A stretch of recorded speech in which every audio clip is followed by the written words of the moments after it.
فاتحہ۔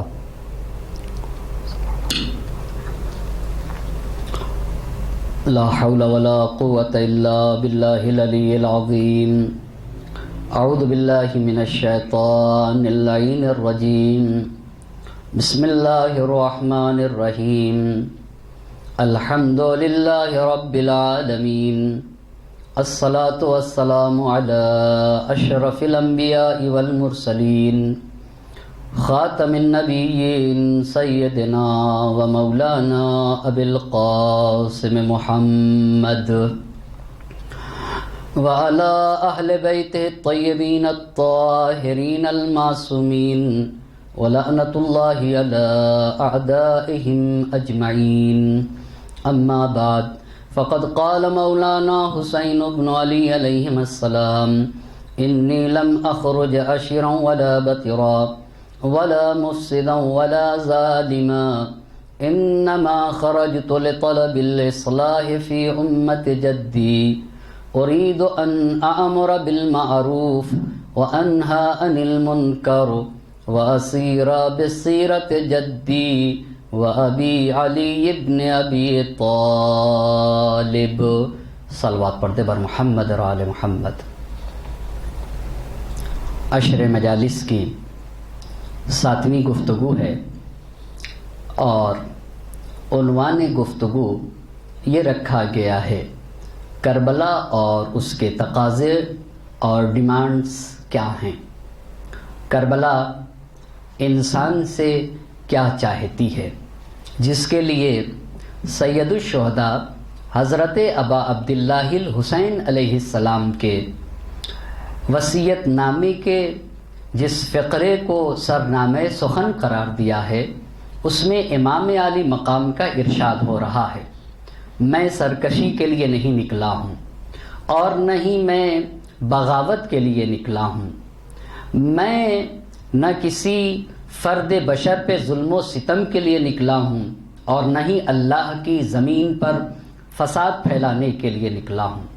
انما خرجت لطلب الاصلاح فی امت جدی، میں نکل اس لیے رہا ہوں کہ اپنے جد کی امت کی اصلاح کر سکوں۔ اريد ان اامر بالمعروف وانہی عن المنکر، میں امر بالمعروف کرنا چاہتا ہوں، میں سماج اور معاشرے سے برائیوں کا خاتمہ کرنا چاہتا ہوں۔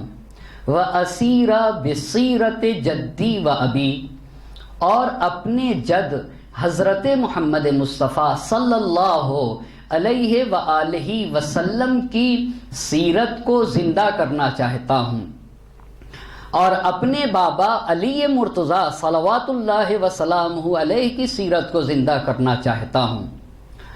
امام عالی مقام آئے تھے تاکہ نبی گرامی کی سیرت کو زندہ کر سکیں، تو نبی کی سیرتوں میں سے ایک سیرت یہ تھی کہ ہمارے نبی آئے اس لیے تھے تاکہ لوگوں کو زندگی حقیقی عطا کر سکیں، سماج کو، معاشرے کو زندگی دینے کے لیے آئے تھے۔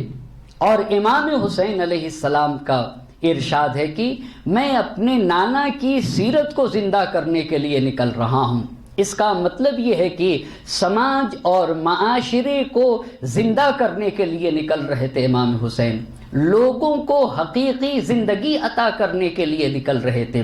بس کربلا کا ایک تقاضا جو آج آپ کی خدمت میں عرض کرنا چاہتا ہوں وہ یہ ہے کہ کربلا لوگوں کو زندہ کرنے کے لیے وجود میں آئی ہے، لہٰذا ہر انسان کو یہ دیکھنا ہوگا کہ اس کے یہاں حقیقی زندگی پائی جاتی ہے یا نہیں، اس لیے کہ کربلا انسان کو حقیقی زندگی عطا کرنے کے لیے آئی تھی۔ تو کیا زندگی بھی کئی طرح کی ہوتی ہے؟ جی عزیزان محترم، چند طرح کی قرآن کریم نے زندگیوں کا اشارہ کیا ہے۔ پہلی زندگی نباتی زندگی ہے، دوسری زندگی حیوانی زندگی ہے، اور تیسری زندگی اخروی زندگی ہے، اور ایک قرآن نے چوتھی زندگی کا بھی تذکرہ کیا ہے، وہ ہے حیات طیبہ، یعنی ایک نہایت پاک و پاکیزہ زندگی جس میں کسی طرح کی گندگی، کثافت، آلودگی نہ پائی جائے، اس حیات کو حیات طیبہ کہا جاتا ہے۔ کربلا کا فرد بشر سے تقاضا ہی یہی ہے کہ ہر فرد بشر حیات طیبہ کا مالک بن جائے۔ تو پہلی زندگی آپ کی خدمت میں عرض کیا کہ وہ نباتی زندگی ہے۔ قرآن نے کہا ہے یحیی الارض بعد موتہا، اللہ زمین کے مر جانے کے بعد زمین کو زندہ کرتا ہے، یعنی ٹھنڈک کے موسم میں درخت مر جاتے ہیں اور بہار میں وہ زندہ ہوتے ہیں، یہ نباتی زندگی ہے۔ ایک حیوانی زندگی ہے، قرآن نے کہا ہوا یحیی و یمیت و الیہ ترجعون، وہ خدا تمہیں زندگی دیتا ہے اور وہی خدا تمہیں موت دیتا ہے، و الیہ ترجعون، اور اسی خدا کی بارگاہ میں تمہیں جانا ہے۔ مثلا ہم اور آپ زندہ ہیں اور ہم میں سے ہی کچھ لوگ تھے جو دنیا سے گزر گئے، یہ کون سی زندگی تھی؟ یہ حیوانی زندگی کی طرف اشارہ ہے۔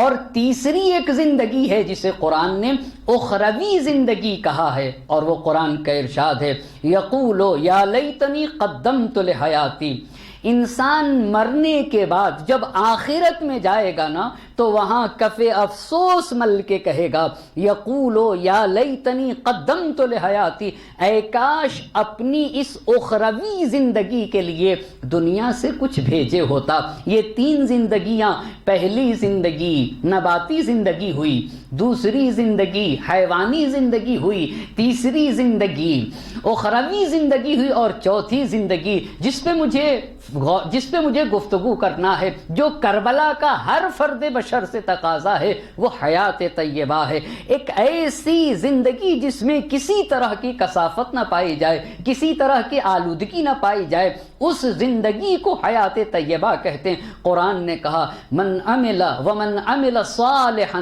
من ذکر او انثى وهو مؤمن فلنحيينه حیاتا طیبہ، تم میں سے جو بھی چاہے مرد ہو یا عورت ہو، اگر وہ عمل صالح بجا لاتا ہے اور ساتھ ساتھ صاحب ایمان بھی ہے، یعنی دو چیزیں ہیں، ایمان کی دولت ہو اور عمل صالح بھی بجا لاتا ہو دولت ایمان کے ساتھ ساتھ، تو فَلَنُحْيِيَنَّهُ حَيَاتًا طَيِّبَةً، تو ہم اسے حیات طیبہ دے دیں گے۔ فرق نہیں کرتا، چاہے یہ ایمان اور عمل صالح رکھنے والا انسان مرد ہو چاہے خاتون ہی کیوں نہ ہو، ہم اسے حیات طیبہ دیں گے۔ تو اگر آپ قرآن سے پوچھئے نا تو قرآن بتائے گا۔ اس کا مطلب یہ ہے کہ حقیقی حیات چلنے پھرنے کے علاوہ کسی اور چیز کا نام ہے، یعنی زندگی صرف سانس لینے کا نام نہیں ہے، اور نہ ہی زندگی چلنے پھرنے سونے کا نام ہے۔ کیوں؟ اس لیے کہ قرآن کچھ لوگ جو بظاہر چل پھر رہے ہیں، کچھ لوگ جو بظاہر اٹھ پھر رہے ہیں، اٹھ بیٹھ رہے ہیں، مگر قرآن ان کو مردہ کہتا ہے۔ قرآن اپنے نبی حضرت محمد مصطفیٰ صلی اللہ علیہ وآلہ وسلم سے کہتا ہے انک لا تسمع الموتى، اے میرے نبی آپ مردوں کو اپنی بات نہیں سنا سکتے۔ یہ کن مردوں کی بات کی جا رہی ہے؟ یقیناً یہ وہ مردے نہیں ہیں جو قبر میں دفن ہو چکے ہیں، یہ وہ لوگ ہیں جو چل پھر رہے ہیں، مگر قرآن انہیں مردہ کہہ رہا ہے۔ انک لا تسمع الموتى، اے میرے حبیب آپ اپنی بات کو مردوں کو نہیں سنا سکتے۔ ذرہم فی خوضہم یلعبون، انہیں چھوڑ دیجئے، یہ جائیں اپنی اپنی چراگاہوں میں چریں۔ اور کہیں پہ قرآن نے کہا ہے کہ بعض لوگ ایسے ہیں کأنہم خشب مسندہ، کچھ لوگوں کی مثال تو ان سوکھی لکڑیوں کی طرح ہے جنہیں دیوار سے ٹیک لگا کے رکھ دیا گیا ہو۔ اور میرے مولا نے نہج البلاغہ میں ارشاد فرمایا ہے فَالصُّورَةُ صُورَةُ إِنسَانٍ وَالْقَلْبُ قَلْبُ الْحَيْوَانِ، کچھ لوگ ایسے ہیں جو دیکھنے میں تو انسان دکھتے ہیں لیکن والقلب قلب الحیوان، وہ انسان نہیں حقیقت میں جانور ہیں۔ اور قرآن نے تو کچھ لوگوں کے لیے اتنا بھی نہیں کہا، کچھ لوگوں کا جانور کیا بلکہ جانور سے بھی گرے ہیں۔ میرے مولا نے کہا فالصورۃ صورۃ انسان، دیکھنے میں تو کچھ لوگ انسان دکھتے ہیں لیکن حقیقت میں وہ انسان نہیں ہے۔ کیوں مولا ایسا ہے؟ مولا نے کہا لا یعرف باب الہدی، کچھ لوگ ایسے ہیں جو اصلاً راہ حق کو ہی نہیں پہچانتے کہ حق کا راستہ کیا ہے، راہ حق کیا ہے۔ کہ لا یعرف باب الہدی، ہدایت کے راستے کو نہیں پہچانتا۔ جب ایک انسان ہدایت کے راستے کو نہیں پہچانے گا تو کیسے اس راستے کو طے کرے گا، کیسے اس راستے کے اوپر چلے گا؟ کہا لا یعرف باب الہدی، ہدایت کے راستے کو کچھ لوگ نہیں جانتے ہیں، راہ حق کو نہیں پہچانتا۔ جب راہ حق ہی کو نہیں پہچانتا فیتبع، تو کیسے اس راہ حق کا اتباع کرے گا؟ ولا یعرف باب الاما، باطل راستے کو نہیں پہچانتا فیصد عن، تاکہ باطل راستے کو پہچان کر کے اس باطل راستے سے دور ہو جاتا۔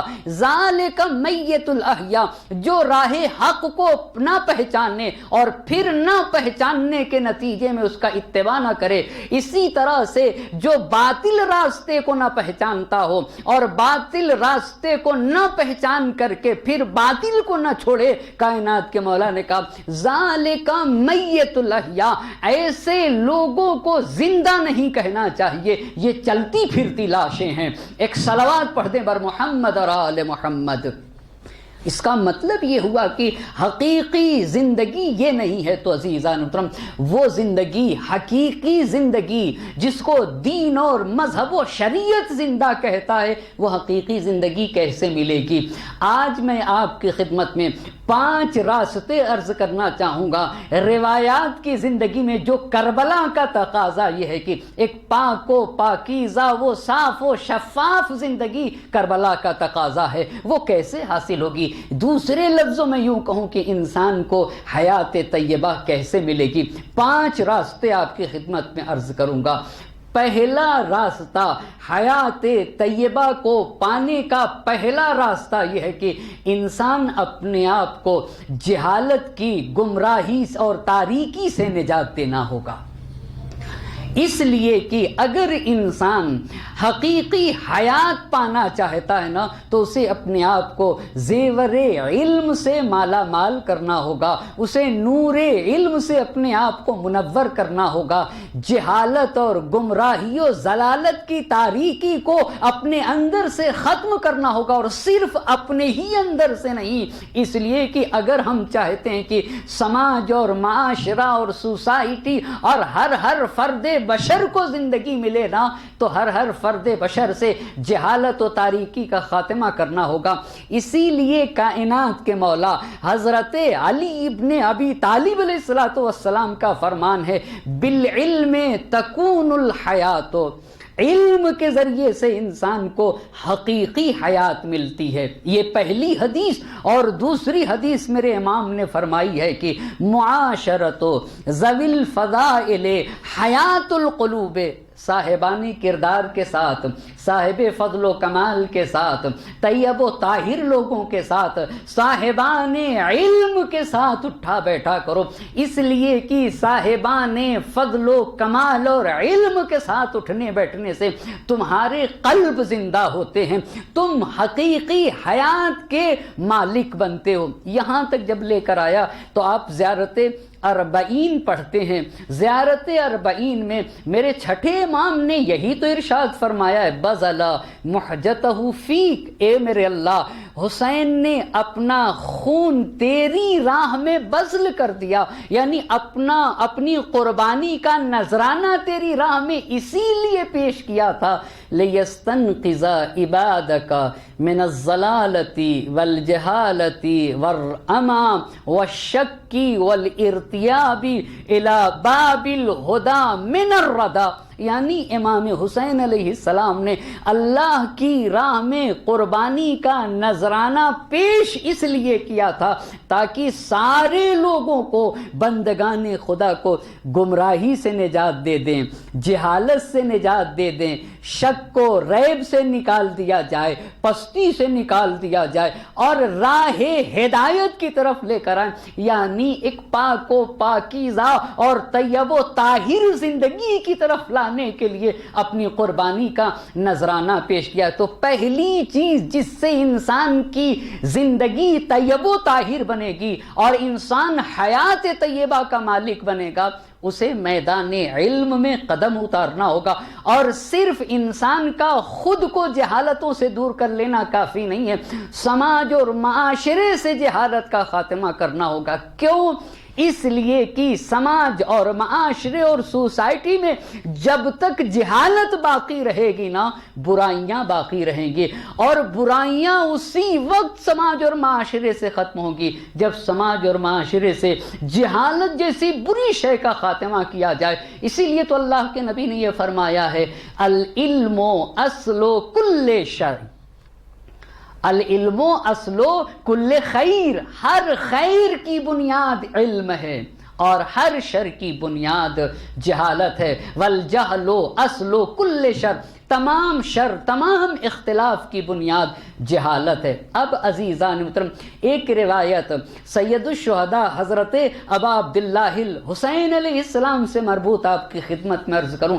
یقیناً انسان مالی مدد کرے، غریب کی مالی مدد ضرور کرنا چاہیے، لیکن روایت سے یہ پتہ چلتا ہے کہ جب بھی تم کسی انسان کی مالی مدد کرنا چاہو نا، تو یہ بھی ساتھ ساتھ کوشش کیا کرو کسی طرح سے اسے اس بات کی طرف لے کر آؤ کہ اس کے یہاں سے جہالت کا خاتمہ ہو جائے، وہ کچھ نہ کسی طرح سے اپنے آپ کو زیور علم سے آراستہ کرے۔ وہ روایت یہ ہے کہ ایک ضرورت مند انسان، ایک سائل انسان، ایک مانگنے والا انسان امام کی خدمت میں آتا۔ اب اسے آپ غور سے سنیں گے، دیکھیں امام نے مالی بھی مدد کی ہے اور مالی مدد کرنے کے ساتھ ساتھ پوری بشریت کو ایک درس دیا ہے کہ بھئی اگر تم کسی کی 5,000 کی، 10,000 کی، 20,000 کی، 100 روپے کی مدد کرتے ہو تو کہو کہ بھئی یہ مدد ہم کرتے رہیں گے، مگر تم ایک شرط کے ساتھ کروں گا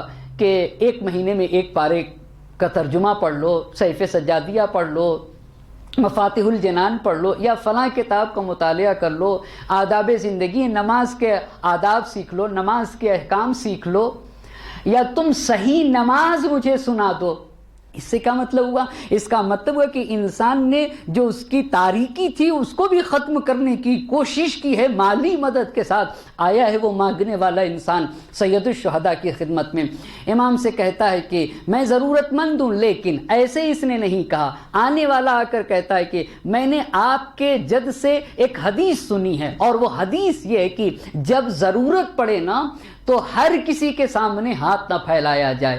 حدیث یہ پیش کر رہا تھا، اذا سألتم حاجتاً فاسألوها من احد الاربعہ، اگر تم ضرورت پڑ جائے اور کسی سے کچھ مانگنا پڑے تو حدیث کہتی ہے کہ دیکھو ان 4 میں سے کسی ایک سے مانگنا، اما عربیا شریفا او مولا کریما او حامل القرآن او صاحب الوجہ الصبیح۔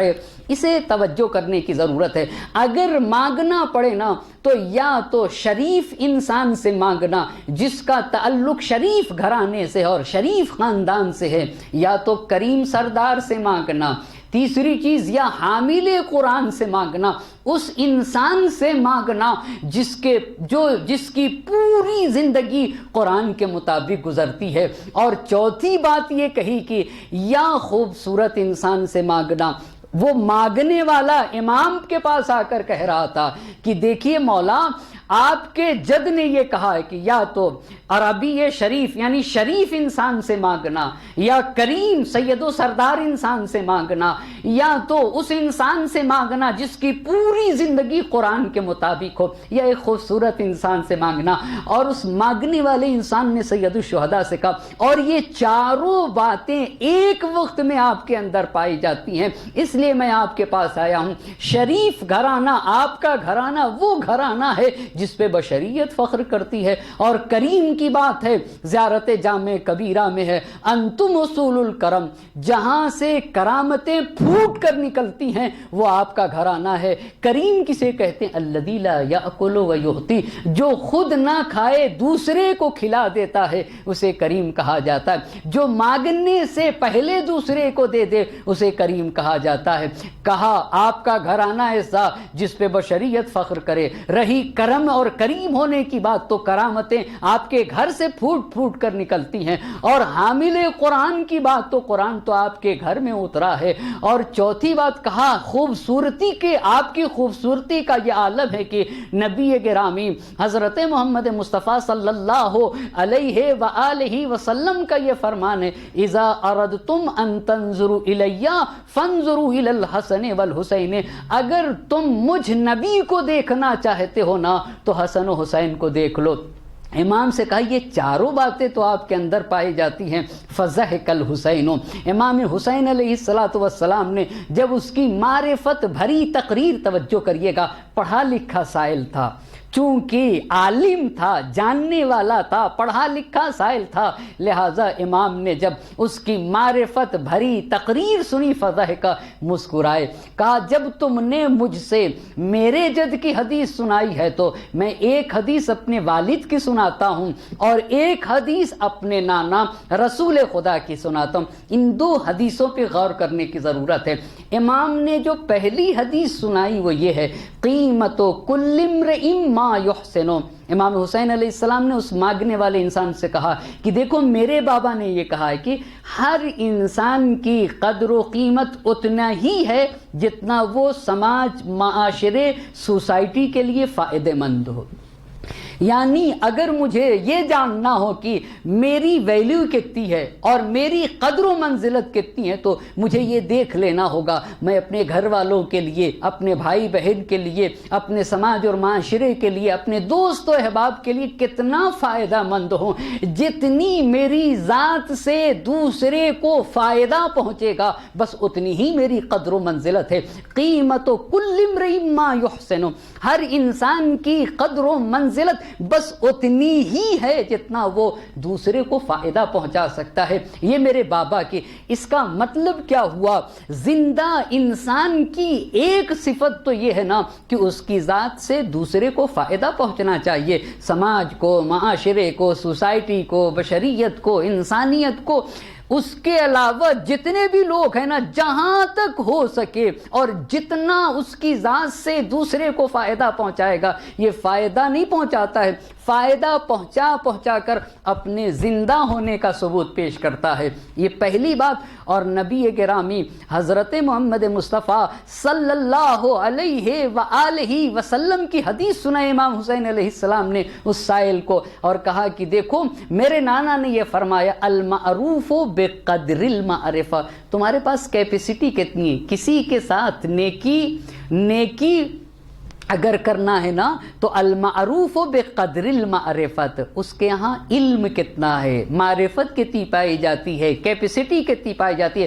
کہا کہ نیکی کسی کے ساتھ المعروف بقدر المعرفہ، نیکی معرفت کے برابر ہوگی، نیکی علم کے برابر ہوگی، جتنی کیپیسٹی ہوگی اتنی نیکی کی جائے گی۔ توجہ کرے گا، اس کا مطلب یہ ہوا کہ اگر دو مانگنے والے ہو گئے اور ایک مانگنے والا جاہل ہے اور ایک مانگنے والا پڑھا لکھا ہے نا، تو روایت سے یہ اندازہ ہوتا ہے کہ اس پڑھے لکھے کی زیادہ مدد کرنا چاہیے. کیوں؟ اس لیے کہ اس انسان کے یہاں کیپیسٹی زیادہ ہے. ہر انسان کے ساتھ نیکی اس کے معرفت کے برابر ہونا چاہیے. توجہ کریے گا، شاید اس کی وجہ یہ ہو کہ تاکہ اسی وجہ سے انسان اپنے کو تاریکی سے نکالے، اپنے کو جہالت سے نکالے، اپنے کو گمراہی سے نکالے، اور اسی بنیاد کے اوپر کہ اگر انسان معرفت میں آگے ہے نا تو اس کی مدد بھی اسی کے مطابق ہوگی. یہ بھی ایک حکمت ہو سکتی ہے عزیزان محترم. میرے امام نے کہا المعروف بقدر المعرفہ، دیکھو نیکی معرفت کے برابر ہوگی. اب تم سے میں 3 سوال کرتا ہوں، اگر تم نے تینوں سوال کے جواب دے دیے، یہیں سے یہ نتیجہ نکلتا ہے کہ اگر کسی کی مالی مدد کی جائے نا تو اس کے ساتھ ساتھ کوشش کیا جائے کہ اس کی جہالت کا خاتمہ کیا جائے، اس کے یہاں گمراہی اور تاریکی کا خاتمہ کیا جائے. امام نے کہا اگر تم نے ان 3 سوال کے جواب دے دیے نا تو میں تم کو یہ 1000 دینار کی تھیلی دے دوں گا. بہت توجہ کریے گا، پہلا سوال جو امام نے اس سے پوچھا ہے، دیکھیے اس کی جہالت کا خاتمہ کیا جا رہا ہے، گمراہی و تاریکی کا خاتمہ کیا جا رہا ہے. امام نے پہلا سوال پوچھا، بتاؤ ای الاعمال الافضل، سب سے بہترین عمل کیا ہے؟ اسے بھی غور کرنے کی ضرورت ہے عزیزان محترم. سب سے بہترین عمل یقیناً وہ عمل ہے جو انسان کو جہنم سے نجات دلا دے، جو انسان کو جنت کا مستحق بنا دے. پوچھا جب امام نے ای الاعمال افضل، سب سے بہترین عمل کیا ہے، تو وہ سائل کہتا ہے الایمان باللہ، سب سے بہترین عمل ایمان باللہ ہے. یہیں پہ رک کے ایک روایت کو آپ کی خدمت میں عرض کروں. جناب عیسیٰ علیہ السلام ہیں، راستے سے گزر رہے تھے، دیکھا کہ ایک انسان اللہ کا شکر ادا کر رہا ہے، مسلسل شکر پروردگار بجا لا رہا ہے. جناب عیسیٰ علیہ السلام اس کی طرف متوجہ ہوئے تو دیکھا کہ یہ انسان جو شکر ادا کر رہا تھا یہ دونوں آنکھوں سے نابینا ہے اور اس کے پاس کچھ بھی نہیں ہے، مگر پھر بھی اپنے خالق و مالک کا شکر ادا کر رہا ہے. تو جناب عیسیٰ علیہ السلام نے اس سے پوچھا بھائی یہ بتاؤ تمہیں کون سی نعمت مل گئی ہے، تمہیں کون سی دولت مل گئی جس کی بنیاد کے اوپر تم مکمل اپنے خالق و مالک کا شکریہ ادا کرو؟ کہا بھائی جناب عیسیٰ علیہ السلام سے وہ شخص کہتا ہے کہ اس منطقے میں، اس ایریے میں، اس شہر میں صرف میں ہوں جو اللہ سبحانہ تعالیٰ پر ایمان رکھتا ہوں، میرے علاوہ دوسرا کوئی موحد اور کوئی مؤمن ہے ہی نہیں. یہ ایمان اتنی بڑی نعمت ہی ہے کہ اس کا ہر حالت میں اللہ کا شکریہ ادا کر دیا جائے. دیکھا عزیزان نعمت ایمان وہ دولت ہے جس کی بنیاد پر انسان اپنے آپ کو جہنم سے نجات دے گا.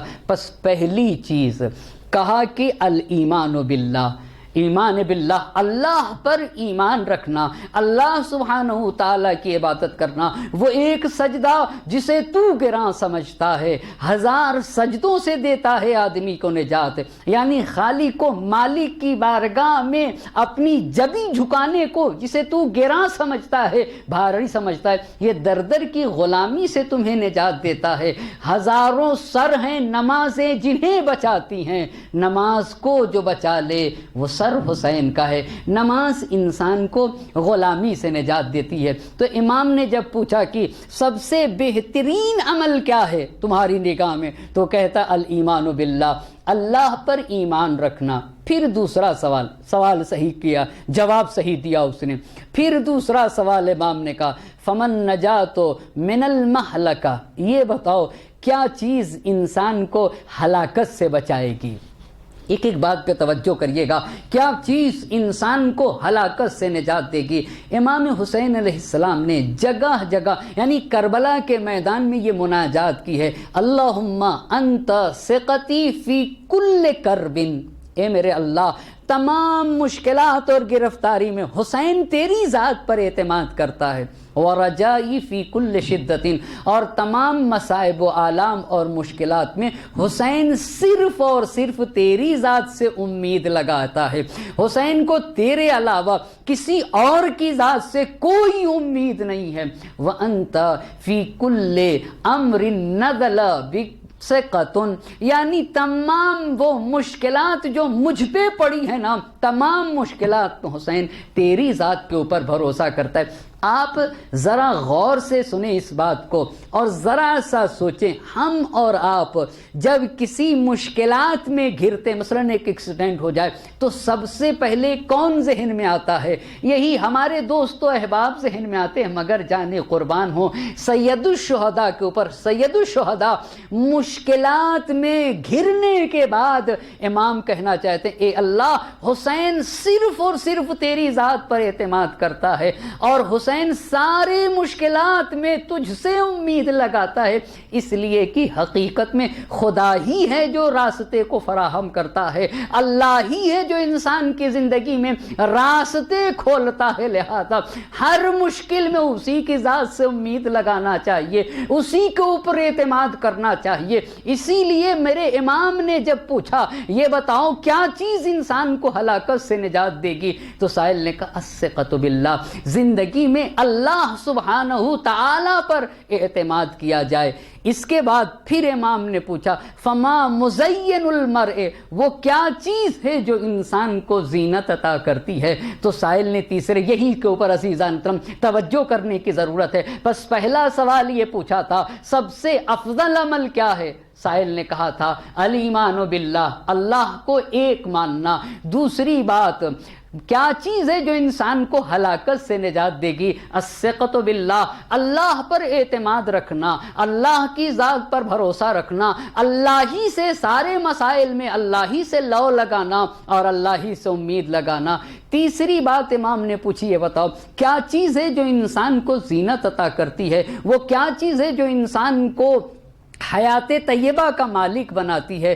تو سائل نے کہا علم معہ حلم، وہ چیز جو انسان کو حقیقی حیات عطا کرتی ہے نا، حقیقی زندگی عطا کرتی ہے، علم ہے، لیکن علم کے ساتھ حلم ہونا چاہیے۔ وہ پڑھا لکھا انسان کام کا نہیں ہے جس کے پاس صرف علم تو ہے مگر صبر کی نعمت نہ ہو۔ کہا علم ہونا چاہیے اور علم کے ساتھ حلم ہونا چاہیے۔ کہا اگر یہ بھی نہ ہو، اگر یہ بھی نہ ہو تو سائل نے کہا کہ مال معہ انفاق، اگر علم اور حلم نہیں ہے نا تو انسان اگر صاحب مال ہے تو مال کے ساتھ اسے راہ خدا میں خرچ کرنے کی بھی توفیق ہونا چاہیے۔ کہا اگر کسی کے پاس مال نہ ہو تو اسے کیا کرنا چاہیے؟ یعنی اگر علم ہے تو حلیم ہونا چاہیے، مالدار ہے تو راہ خدا میں خرچ کرنا آتا ہو، اور اگر کسی کے پاس نہ علم ہو نہ مال ہو، فقیر ہو، تو اسے کیا کرنا چاہیے؟ تو سائل نے کہا فقر معہ صبر، اگر انسان غریب ہے نہ تو اسے صبر کر لینا چاہیے۔ جب سائل نے یہ سوال کے جواب دے دیے تو امام عالی مقام نے 1000 دینار کی تھیلی اس سائل کو عطا کر دیا۔ یہ تو طے تھا، لیکن اس کے ساتھ ساتھ اپنی انگوٹھی بھی اسے اتار کر دے دی اور بتانا یہ چاہا ہے اپنے اس عمل کے ذریعے سے اے لوگوں دیکھو، کوشش کیا کرو کہ لوگوں سے جہالت کا خاتمہ کیا جائے، گمراہی کا خاتمہ کیا جائے، مالی مدد کے ساتھ ساتھ لوگوں کی جہالت کو ختم کرنے کی کوشش کرو، اس لیے کہ اگر انسان نور علم سے آراستہ ہو گیا تو انسان حیات طیبہ کا مالک بن جائے گا۔ ایک صلوات پڑھ دے بر محمد اور آل محمد۔ پس پہلی چیز حقیقی زندگی کے لیے اپنے کو نور علم سے منور کرنا ہوگا۔ لیکن ممکن ہے کہ آپ کے ذہن میں بھی یہ سوال آ رہے ہوں۔ سوال یہ ہے کہ کیا صرف علم کے حاصل کرنے سے انسان کو حقیقی زندگی مل جائے گی؟ نہیں عزیزان محترم، علم کے ساتھ ایک دوسری شے کا بھی ہونا ضروری ہے تاکہ انسان کو حیات طیبہ مل جائے۔ وہ کیا چیز ہے؟ کہا اگر کسی انسان کے پاس علم ہو مگر دین نہ ہو تب بھی اسلام میں اس انسان کی ویلیو نہیں رہتی ہے، اس انسان کی کوئی قدر و منزلت نہیں ہے جس انسان کے پاس صرف علم ہو اور دین نہ ہو۔ اسی لیے حیات طیبہ، پاک و پاکیزہ حیات حاصل کرنے کے لیے علم کے ساتھ ساتھ دین ہونا چاہیے۔ میں ڈاکٹر ہوں، میں انجینئر ہوں، میں IAS ہوں، PCS ہوں، ٹیچر ہوں اور ایک مولانا ہوں، تو اگر صرف اور صرف علم ہے اور دین نہیں ہے تو اسلام کہتا ہے کہ ہماری نگاہ میں تمہاری کوئی قدر و منزلت نہیں ہے۔ اسی لیے پہلی چیز حیات طیبہ کے لیے علم ہونا چاہیے، اور دوسری بات کیا ہونا چاہیے؟ علم کے ساتھ ساتھ دین ہونا چاہیے۔ اسی لیے مولا کائنات نے یہ حدیث ارشاد فرمائی ہے، لا حیات الا بالدین، یعنی اگر انسان کے پاس دین نہ ہونا تو حقیقت میں انسان زندہ نہیں ہے۔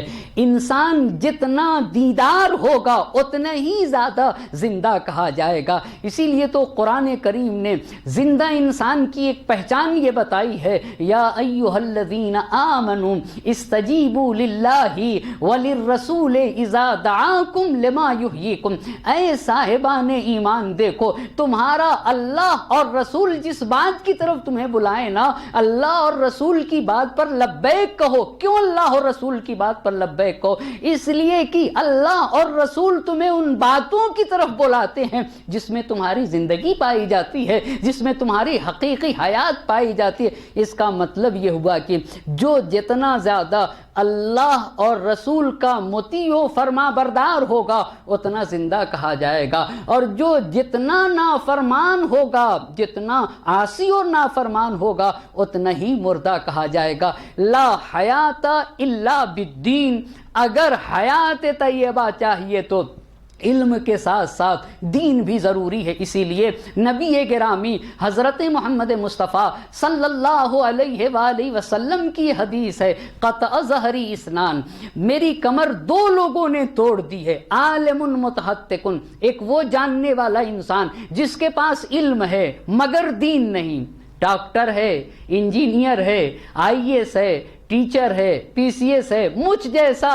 مولوی ہے، علم تو ہے مگر دین نہیں ہے، دھوکہ دیتا ہے، فراڈ کرتا ہے، فریب دیتا ہے، اور سستی دوائیوں کو مہنگی بنا کر بیچ دیتا ہے۔ کہا کہ وہ انسان جس کے پاس علم ہو مگر دین نہ ہو وہ کسی کام کا نہیں۔ اسی طرح سے وجاہل متنسک، وہ انسان جس کے پاس دین تو ہے مگر علم نہیں ہے۔ نبی گرامی نے کہا ان دو لوگوں نے، ایک وہ جس کے پاس علم ہے مگر دین نہیں، یہ بھی کسی کام کا نہیں ہے، وہ ڈاکٹر، وہ انجینئر، وہ آئی ایس، وہ پی سی ایس، وہ ٹیچر، وہ مجھ جیسا مولوی جس کے پاس صرف علم اور دین نہ ہو، نبی نے کہا کسی کام کا نہیں۔ اور ادھر سے کہا والجاہل متنسک، وہ انسان جو دین تو رکھتا ہے مگر علم نہیں رکھتا، وہ بھی کسی کام کا نہیں۔ پھر اللہ کے نبی کیا چاہیے؟ کہا اگر حقیقی حیات چاہتے ہو نا تو جس طرح سے علم ضروری ہے اسی طرح سے دین بھی ضروری ہے۔ ایک صلوات پڑھ دیں گے بر محمد اور آل محمد۔ اسی لیے عزیزان محترم سید الشہداء حضرت ابا عبداللہ الحسین علیہ السلام نے یہ بات کہی تھی، الناس عبید الدنیا، لوگ دنیا کے غلام ہیں۔ ایک صلوات پڑھ دے بر محمد اور آل محمد۔ سید الشہداء حضرت ابا عبداللہ الحسین علیہ السلام نے یہ فرمایا تھا کہ لوگ دنیا کے غلام ہیں، والدین لائق علی السنتہم، اور دین تو صرف و صرف لقلق لسانی ہے۔ جب تک کاروبار زندگی آگے بڑھتا رہتا ہے، لا الہ الا اللہ کہتے رہتے ہیں۔ صلوات پڑھتے ہیں بر محمد اور آل محمد۔ جب تک کاروبار زندگی آگے بڑھتا رہتا ہے بس اسی وقت تک کہتے رہتے ہیں لا الہ الا اللہ محمد الرسول اللہ علی ولی اللہ فاذا محسوا بالبلاء قلت دیانون، لیکن جب مشکلات میں گرفتار ہوتے ہیں نا تو دیداری کم ہو جاتی ہے۔ یاد رکھیے گا حیات طیبہ کو پانے کے لیے جس طرح سے علم ضروری ہے نا ویسے ہی دین ضروری ہے۔ ایک صلوات پڑھ دے بر محمد اور آل محمد۔ ایک اور صلوات پڑھ دے بر محمد اور آل محمد۔ پس جس طرح سے حیات طیبہ کو، اسی لیے میرے امام نے کہا تھا کہ الناس عبید الدنیا، لوگ دنیا کے غلام ہیں، والدین لائق علی السنتہم، دین تو صرف و صرف لقلق لسانی ہے۔ مگر جانے قربان ہوں حضرت ابی الفضل العباس علیہ السلام کے اوپر جنہوں نے یہ فقرہ موجود ہے جن کی زبان سے انی احامی ابدا عن دینی، جب تک جان میں جان رہے گی نا میں دین محمد مصطفیٰ، شریعت محمد مصطفیٰ صلی اللہ علیہ وآلہ وسلم کا دفاع کرتا رہوں گا۔ ایک صلوات پڑھ دے بر محمد اور آل محمد۔ بس پہلی چیز حیات طیبہ کو پانے کے لیے علم کی ضرورت ہے، دوسری چیز دین کی ضرورت ہے۔ اور عزیزان محترم، دین بھی تین چیزوں کا مجموعہ ہے۔ اصول دین یعنی عقائد، اول توحید، دوسرے عدل، تیسرے نبوت، چوتھے امامت، پانچویں قیامت، اسے کہا جاتا ہے اصول دین یعنی عقائد۔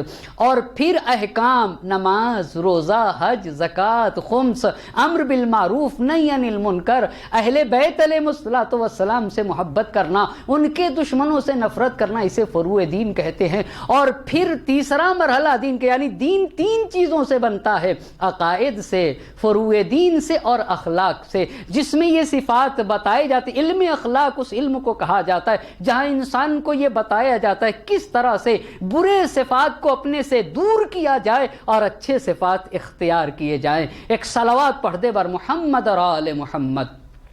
بس حیات طیبہ کو حاصل کرنے کا پہلا راستہ ہوا علم، دوسرا راستہ ہوا دین، تیسرا راستہ یہ ہے کہ کوشش کرے انسان اپنی طاقت کے برابر کی سماج سے، معاشرے سے، سوسائٹی سے، اپنے گھر سے، اپنے خاندان میں اچھائیاں عام ہوں اور برائیوں کا خاتمہ کیا جائے۔ اپنے ہی گھر سے کوشش کرے کہ ہمارے گھر میں جھوٹ نہ بولا جائے، غیبت نہ کیا جائے، فلاں برا کام نہ کیا جائے، کسی کے اوپر تہمت نہ لگائی جائے، حجاب کی رعایت کی جائے۔ یہ وہ ساری وہ چیزیں عزیزان محترم، حلال و حرام کا خیال کیا جائے۔ یہ کیا؟ یہی تو امر بالمعروف اور نہی عن المنکر ہے۔ کہا اگر تم دین کے ساتھ، علم کے ساتھ، علم ہونا چاہیے، دین ہونا چاہیے۔ اگر حیات طیبہ چاہتے ہو تو پہلی چیز علم، دوسری چیز دین، تیسری چیز امر بالمعروف اور نہی عن المنکر۔ نبی گرامی حضرت محمد مصطفیٰ صلی اللہ علیہ وآلہ وسلم کا یہ فرمان ہے، ان اللہ لیبغض المؤمن الضعیف الذی لا دین له۔ اللہ کمزور مومن کو، جس کا کوئی دین نہیں ہوتا ہے، اسے پسند نہیں فرماتا۔ فقیل یا رسول اللہ وما المؤمن الضعیف الذی لا دین له، وہ کمزور مومن کون ہے جس کے پاس دین نہیں پایا جاتا؟ تو نبی گرامی نے فرمایا الذی لا ینہی عن المنکر۔ کمزور مومن اسے کہتے ہیں نا جو سماج میں، معاشرے میں، گھر میں، گھرانے میں، خاندان میں پائے جانے والی برائیوں کو ختم کرنے کی کوشش نہیں کرتا ہے۔ یاد رکھیے گا عزیزان محترم، برائیوں کے ساتھ زندگی کرنا اس کا مطلب ہے کہ انسان کے پاس حقیقی زندگی نہیں ہے۔ اگر انسان حقیقی زندگی چاہتا ہے تو علم کے ساتھ، دین کے ساتھ اس سے اچھائیوں کو بھی پھیلانا ہوگا اور برائیوں کا خاتمہ کرنا ہوگا۔ یہ تین باتیں۔ چوتھی بات آپ کی خدمت میں عرض کرتا چلوں، کس طریقے سے انسان اس حیات طیبہ کو باقی رہ سکتا ہے۔ یاد رکھیے گا انسان ہے، خطا کار ہے، غلطیاں اس سے ہو جاتی ہیں، اسی لیے کہا گیا ہے کہ دیکھو مجلس ابا عبداللہ الحسین میں آنا چاہیے۔ موعظہ، وعظ و نصیحت انسان کے دل کو زندہ کرتا ہے۔ کسی اچھے عالم دین کی، کسی واعظ کی تقریر کو سنتا رہے، لوگوں کی نصیحتوں کو سنتا رہے تاکہ حیات طیبہ کا مالک بنا رہے۔ پس پہلی چیز علم، دوسری چیز دین، تیسری چیز امر بالمعروف و نہی عن المنکر، اور چوتھی چیز اگر ہو سکے تو اپنے گھروں میں دعائے کمیل کا اہتمام کرے، اپنے گھروں میں حدیث کسا کا اہتمام کرے، اور ضروری ہے عزیزان محترم یہ بھی کہ فرش عزا کا اہتمام کرے، چاہے آن لائن ہی مجلس کیوں نہ سننا چاہیے۔ کیوں؟ اس لیے کہ مولا کائنات نے کہا احیی قلبک بالموعظہ، اے لوگو اپنے قلب کو موعظہ کے ذریعے سے زندہ کرو۔ اس کا مطلب یہ ہے کہ انسان جب تقریر سنتا ہے، جب واعظ سنتا ہے، جب نصیحتوں کو سنتا ہے نا، تو اس کے فطرت پہ پڑے ہوئے گرد و غبار دھلتے ہیں اور انسان کو زندگی ملتی ہے۔ پس چوتھی چیز جو انسان کو حیات طیبہ، وہ واعظ ہے، مجلس ابا عبداللہ الحسین ہے۔ اسی لیے کہا المواعظ ثقال النفوس، واعظ و نصیحت کے سننے سے نفس کے اوپر، فطرت کے اوپر پڑے ہوئے گرد و غبار دھل جاتے ہیں۔ یہ 4 باتیں آپ کی خدمت میں عرض کی ہیں، اور 5ویں بات عرض کر کے آپ کی زحمت کو تمام کروں گا، مگر ایک مرتبہ پھر میں آپ کی خدمت میں عرض کرنا چاہتا ہوں، حیات طیبہ جس میں کسی طرح کی گندگی اور آلودگی نہ پائی جائے، اگر اس تک پہنچنا ہے تو علم حاصل کرنا ہوگا۔ علم کے ساتھ دین، اور دین بھی 3 چیزوں سے مل کے بنتا ہے، اصول دین، فروع دین اور اخلاق سے بنتا ہے۔ دین کا پابند ہونا پڑے گا۔ تیسری چیز امر بالمعروف اور نہی عن المنکر کو عملی جامہ پہنانا ہوگا، اپنے گھر سے اچھائیوں کو پھیلانا ہوگا اپنے گھر کے اندر، اور برائیوں کا خاتمہ کرنا ہوگا۔ اور چوتھی چیز واعظ اور نصیحت کی مجلسیں رکھنا ہوں گی، مجلسوں کے ذریعے سے، واعظ و نصیحت کے ذریعے سے انسان حیات طیبہ تک پہنچے گا۔ چوتھی بات الذکر، اپنے قلب کو یاد الہی سے سرشار کیا جائے۔ اسی لیے قرآن نے، اسی لیے حدیث میں آیا ہے نوروا بیوتکم بتلاوت القرآن، قرآن پڑھ پڑھ کے اپنے گھروں کو نورانی کرو۔ قرآن پڑھو تاکہ تمہارا قلب نورانی ہو جائے۔ الذکر حیات القلوب، اگر انسان کے دل میں خدا اتر جائے نا، بہت توجہ کریے گا عزیزان محترم، مشکل بڑی یہی ہے کہ انسان سب چیز تو یاد رکھے ہے مگر خدا کو بھولا ہوا ہے۔ انسان کے دل میں اس کا خدا اگر آ جائے نا، اگر انسان کی زندگی خدائی زندگی ہو جائے اور اس کی زندگی یاد الہی سے سرشار ہو جائے نا، تو پھر انسان حیات طیبہ کا مالک ہو جائے گا۔ اسی لیے قرآن نے کہا ہے اقم الصلاۃ لذکری، دیکھو مجھ خدا کی یاد کو قائم کرنے کے لیے نماز پڑھا کرو۔ ان الصلاۃ تنہا عن الفحشاء والمنکر، نماز انسان کو برے کاموں سے روک دیتی ہے، نماز انسان کو برائیوں سے روک دیتی ہے۔ الصلاۃ، یہ حدیث ہے، الصلاۃ قربان کل تقی، جب انسان نماز پڑھتا ہے نا تو نماز ہر متقی انسان کو اپنے معبود سے نماز قریب کر دیتی ہے۔ بس عزیزان محترم، کربلا کا ایک تقاضا بندوں سے یہی ہے کہ وہ اپنے کو حیات طیبہ سے آراستہ کریں، اور حیات طیبہ سے آراستہ کرنے کے لیے 5 چیزوں کا ہونا ضروری ہے۔ پہلی علم، دوسری چیز دین ہے، تیسری چیز امر بالمعروف و نہی عن المنکر ہے، چوتھی چیز واعظ و نصیحت ہے، اور 5ویں چیز ہر زندگی کے ہر عمل میں خدا کو حاضر و ناظر جانا جائے کہ دیکھو میرا خدا حاضر و ناظر ہے، میرا خالق و مالک مجھے دیکھ رہا ہے۔ بس عزیزان محترم، زحمت کو تمام کر رہا ہوں۔ میرے امام حسین سید الشہداء حضرت ابا عبداللہ الحسین علیہ السلام جب اپنے ننھے علی اصغر کی قربانی کو پیش کر رہے تھے نا، تو ایک جملہ مقتل نے لکھا ہے، امام حسین علیہ السلام اپنے اللہ کی بارگاہ میں خطاب کر کے اپنے خدا سے کہہ رہے تھے، اے میرے اللہ، چونکہ یہ قربانی تیری نگاہوں کے سامنے ہے، چونکہ تیری ذات دیکھ رہی ہے، اس لیے حسین کے لیے آسان ہے، وگرنہ اگر میرا یقین یہ نہ ہوتا تو حسین کے لیے سخت تھا۔ دیکھا عزیزان محترم، زندگی میں اگر خدا حاضر و ناظر ہو جائے، اے میرے اللہ تو حسین کی اس قربانی کو دیکھ رہا ہے، اس لیے حسین کے لیے آسان ہے۔ بس عزیزان محترم، زحمت کو تمام کر رہا ہوں۔ کربلا میں جو انسان جتنی دیر تک جیا ہے نا، اتنا ہی پیاسا رہا ہے، مگر شہدائے کربلا جو لوگ عصر عاشور تک شہید ہو گئے ہیں نا، ان کے پیاس کی ابتدا بھی معلوم ہے اور پیاس کی انتہا بھی معلوم ہے۔ مقتل میں دیکھا ہے کہ سید الشہداء بھی پیاسے تھے، سکینہ بنت الحسین بھی پیاسی تھیں، زینب کبریٰ بھی پیاسی تھیں، مگر عزیزان محترم عجیب مرحلہ ہے، سب نے جب مرثیہ پڑھا ہے نا تو حسین شہید کا مرثیہ پڑھا ہے۔ سید سجاد نے کہا ہائے میرا بابا مارا گیا، زینب کبریٰ سلام اللہ علیہا نے کہا میرا بھیا پیاسا شہید کر دیا گیا، جناب سکینہ نے بھی جو بیان کیا ہے وہ یہی کہا ہے کہ اے لوگو میرا بابا پیاسا شہید کر دیا گیا، یہاں تک کہ جب اسب باوفا خیمے حسینی کے قریب آیا ہے اور اس نے سیحہ مارا تو سکینہ نکل کے سیحہ مارنے کے بعد جناب سکینہ نے اپنے اسب باوفا سے